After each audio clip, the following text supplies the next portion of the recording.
ಸೀತೆ, ನಮ್ಮ ಹಿರಿಯರಾದ ಭಗೀರಥ ಪ್ರಭುವಿನ ತಪಸ್ಸನ್ನು ಮೆಚ್ಚಿ ಗಂಗೆಯನ್ನು ಒಲಿದದ್ದಾಯಿತು.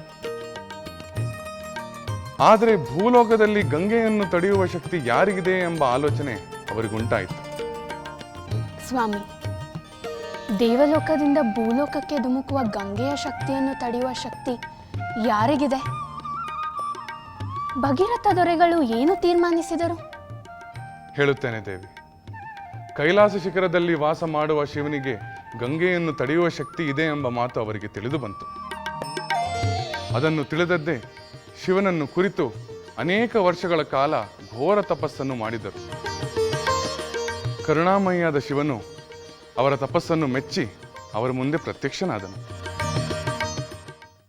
ಓಂ ನಮಃ ಶಿವಾಯ. ಓಂ ನಮಃ ಶಿವಾಯ.